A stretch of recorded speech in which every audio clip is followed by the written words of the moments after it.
If you would like to get your song reviewed, dear listener, there's the Filthy Capitalist option. As Sori says, $125 gets you straight to the head of the line. You don't have to be a part of the alliance. You don't have to be part of the group. Wait a minute. And the biggest thing is you don't have to wait. You hop, skip, and jump right in front of everybody. $125 gets you there. You do that 3 times, and then get mashed down to the $75 rate for perpetuity. Yes! Also, there is a band review option. So if you've got a band and you're trying to get your band some exposure, hit me up at insori@gmail.com, and I'll show you the details about how to pull that off. You can also jump on Patreon, and there is a option on the tiers to be able to get your band reviewed. Yep. Obviously, we can't lie to you, so we can't guarantee a positive review. Get what you get. It's just rubbish. Rubbish. Rubbish. That's British for garbage. My favorite is the community option. $1 at the gate gets you in at Patreon. You get to join an alliance. The alliance joins their points together, and that helps determine what songs that we do. The alliances hang out on Discord. Message me on Patreon to get the link. And they do all kinds of other cool things. They do Minecraft, Dungeons and Dragons. Yeah. It's really a community within the community. Anybody can go on the village, facebook.com/Vin and Sori. There's 160,000+ people on the channel. What's cool about the Discord is that it offers a real opportunity for community connection, friendship, that type of thing. And it's on Discord, so if you're not a Facebook person, it's for you. You start off at $1. Right. Plus you get exclusives. Sori and I are working on a song. So the first 15 seconds of that was on Patreon. Also, at $15 tier and above, when we actually debut the video, they're going to be there live with us. There you are, dear listener. Buy our merch. Buy our merch indeed. A child shall lead them. To buy our merch. Yes, dear listener. Yes, dear listener. Yes, dear listener. This next song is Dreamcatcher Deja Vu. I like that. So you have reacted to their Dystopia trilogy music videos before. If you remember, they are K-pop. They're a K-pop girl group. This song predates that trilogy, which I told you I believe could have been partially inspired by the suicide of Sully, who was victim of much online harassment. The song predates her suicide by about 2 months, and so it isn't about her, though it could be partially inspired by the first of the suicides, John Hyeon, who took place 2 years before this song. These K-pop idols who committed suicide were in the industry well before Dreamcatcher and were probably some of the very stars that influenced them become K-pop idols, which in my mind is being referenced in the lyrics. To understand my take, you have to read the lyrics of this song as being sung to the deceased or being sung to fans who share in the same pain. That's my take. You believe what you will. In this take, the title itself, though, would be a reference to a feeling that this pain keeps returning. The 1970s and 1980s of Korean rock pop musicians being tortured is not long in the past. Things are getting objectively better, but just as here in America, we are getting better toward understanding and accepting each other, but sometimes that doesn't make it easier when tragedy strikes. Then on some of these K-pop songs, it seems curious about songwriters of the song. So I attached a photo of Dreamcatcher with their 2 songwriters, Lise and Olander, who write all their lyric tracks. So one of the members of the band actually killed themselves? 2 months after this. But there was somebody that committed suicide, I think, 2 years earlier, I think is what he said. Yeah. That's horrible. All right. Rest in peace to the homettes. So this is the group of them. It's such a cute group of people. I know. They all look so young. I know. Unbelievable. Okay. Not in Dreamcatcher. Okay. Gotcha. Not in Dreamcatcher. All right, guys. You want to put this picture up? Well, I'll pass it to you. During the song, you can put it up. Yeah. So everybody can see them. You also need a thumbnail. Okay. All right, guys. Here we go. Dreamcatcher. And what was the name of the song again before we jump on? Deja Vu. Deja Vu. Let's do it.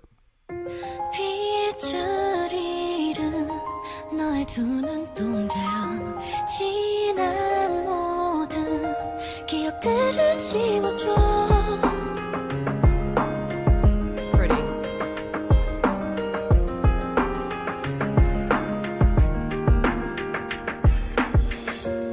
짙어진 안개 사이로 멀리 떠나온 길 시린 흔적만을 남긴 채 기억 끝을 잡아봐도 끝내 오래 더 오래 깊은 침묵에 잠들어 Oh now holding this pain 모든 걸 버린 그날처럼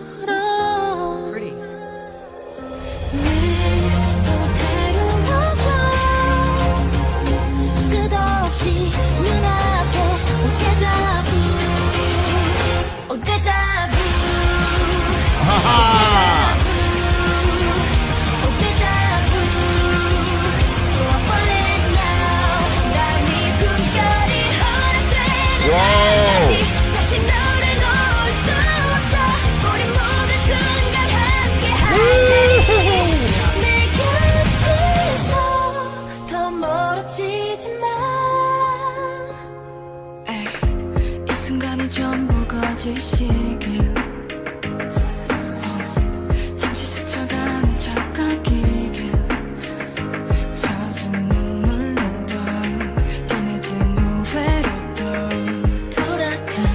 돌아갈 수 있다면 yeah. So now I'm holding this pain 모든 걸 버린 그대처럼 Wow, man.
Unbelievable.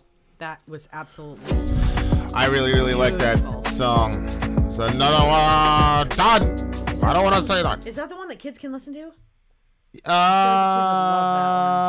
Yeah, I think the kids could listen to that one. Wow. She has got a beautiful. Oh wait, she's not the one that passed away, is she? No.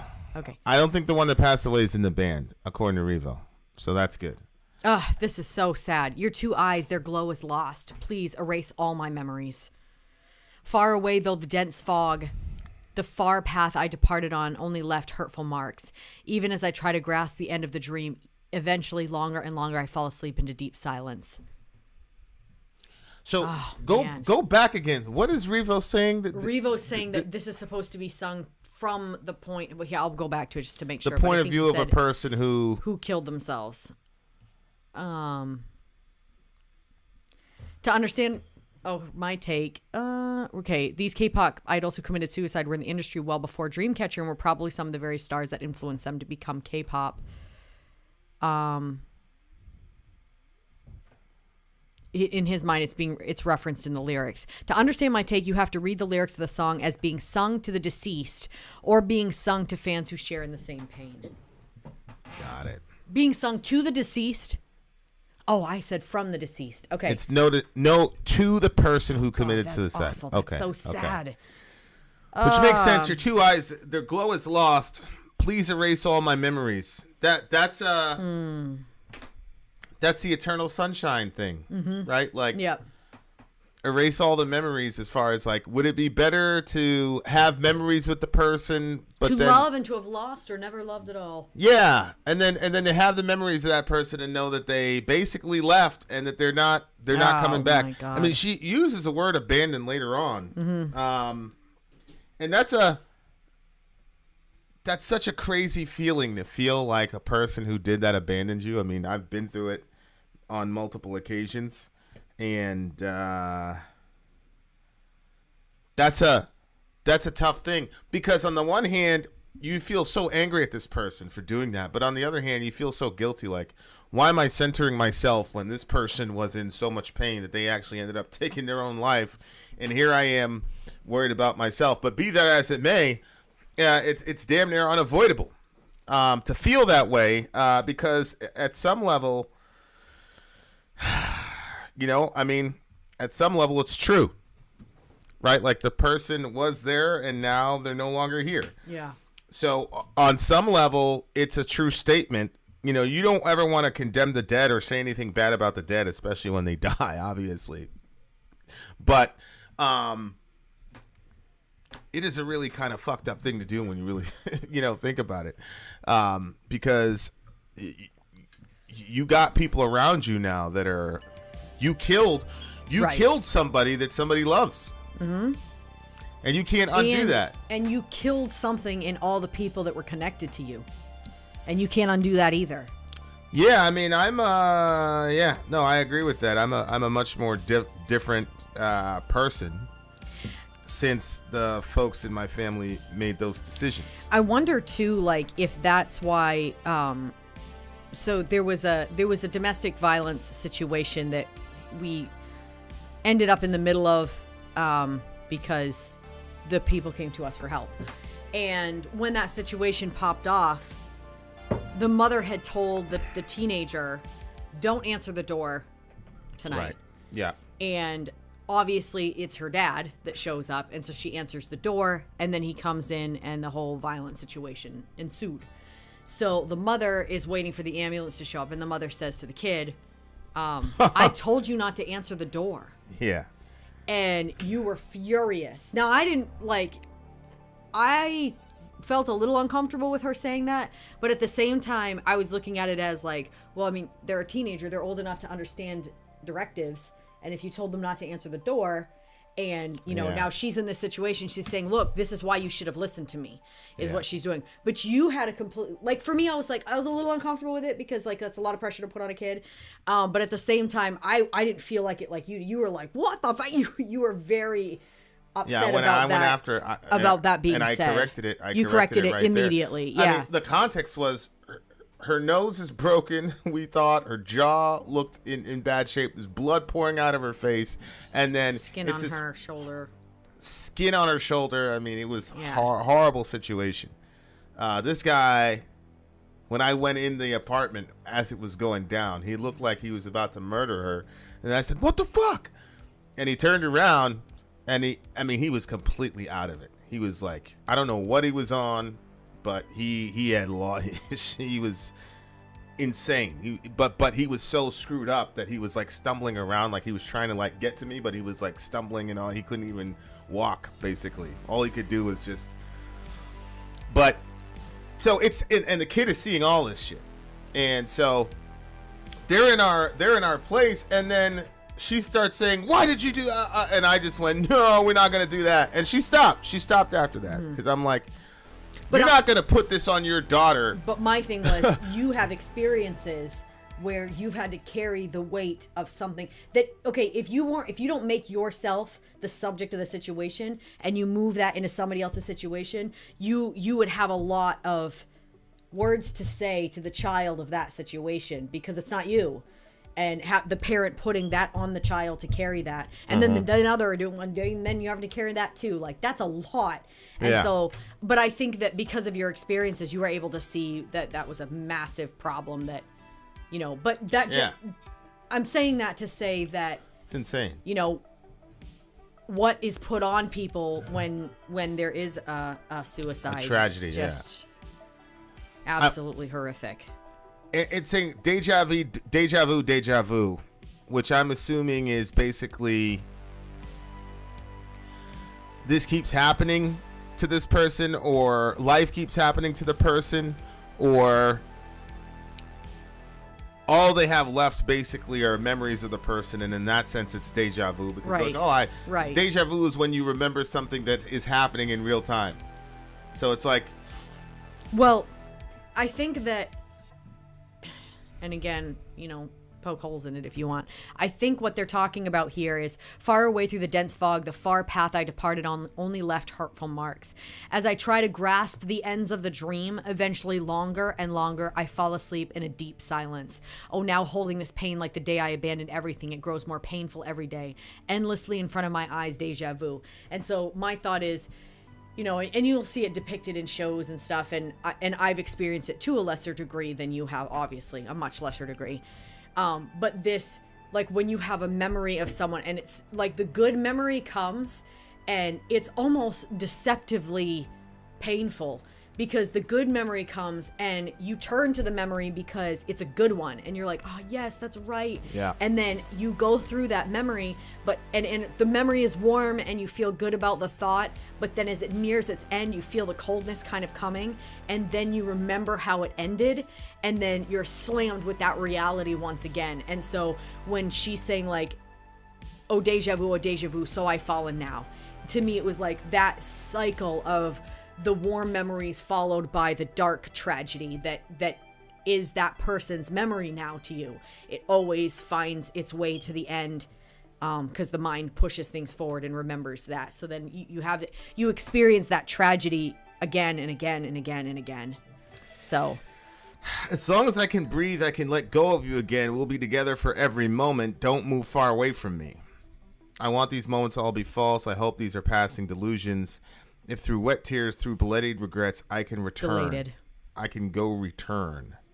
So now I'm holding this pain, like how you abandon everything. It goes clearer every day.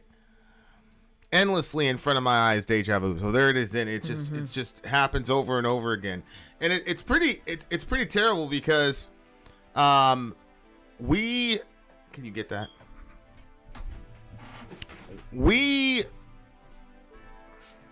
I don't know if I want to say this or not. I'm not gonna say that. Go ahead. these people are so funny. They're telling us you can't throw away big things. What are they gonna do? How are they gonna know who put it out there? Unbelievable. We'll fine you 150. Anyway, this song I think is extremely relevant. Holy shit, these kids, man. These What? K-pop kids and all the stuff that they've been through and the I know. real stuff that they sing about. Like just a powerful group of individuals, and shout out to them and shout out to all the things that they've survived, and the fact that they make relevant music that was absolutely angelic sounding, beautiful sound to it, and that they don't waste their platform, but they are singing about something that's extremely important and something that is relatable. And I just really It's surprising to me that so many of these kids are taking their own lives. I know. You know, after, but that's I gotta tell you, it's one of the worst feelings in the world, where you have this dream your whole life, and everybody believes, and she even talks about it, like holding on to the edges of the dream, but he keeps slipping away. Like when you have a dream, and it's one of the worst things in the world to have a dream, accomplish it, and then still be miserable. Because at least when you were striving for the dream, you could say, oh, I would be happy if. When I and get then there, you can yeah. keep working on getting there, and tell yourself you're going to be happy once you attain to it. But then if you get the horrible misfortune of attaining to that happiness, but not being able to enjoy it, it's nightmarish, and it really pushes. And then that's one of the reasons why, especially in the music industry, people with artistic minds, they're like, oh man, if I could do this my whole life and get paid for it, not necessarily for the money, but just so that you don't have to worry about money and focus on art, that would be perfect. And then they get it, and then it comes with all these other slew of problems that they never had before, but they have now. And it's like, man, I'm never gonna get a break, and there's nothing else to look forward to because you accomplished the dream. Like, what else can you look forward to if you're playing in front of 10,000 people who are screaming and yelling for you or whatever, and then you get off that stage and you're completely unhappy, what do you have to look forward to? Right. So, right. I understand why that would be. My mom always says we should show ourselves the grace that we'd extend to someone else. She's right. I'm my own worst enemy. Yeah. Big facts. Yeah, that's what I was saying to you earlier. I'm like, the stuff that you would tell yourself if you met someone in your situation. Right. Right. I don't believe you give it to yourself. Speaking of giving, what do you? Okay, this was a tough one because I really liked it. Just genuinely liked it. I loved it. I love the style, but it's almost one that I'm like, oh my god, should I give this a silent count? Like, am I desecrating the story by putting a number on it? But at the same time, like, they did such a great job. I really want to give them props for what they did, and so I'm gonna give this one. Oh shoot. Ooh, I'm really thinking a 9.9. 9.9? Yeah. Yeah. Well, it's interesting because Middle Earth said this. He goes, "Oh, this is a positive song," because he didn't know the language, he didn't know the background. Oh, okay. So he's like, "Oh, this is a positive song," and so that's one of the reasons I'm grading it, because it seems to me that they wanted this to be somewhat positive, upbeat, fast tempo, so that you're not wallowing in the sadness, but at the same time still expressing yourself. So, and her voice agreeing with the Oracle was so damn pretty. Okay. Having said all that, dear listener, I'm going to give this one a 9.2. Solid song. It's Revo Day, dear listener. So let's keep it going. If you're in regular YouTube world, we'll see you on the other side. But if you're here, I'll stay here. We're coming right back with more music. Vin out. Sori out. Gone.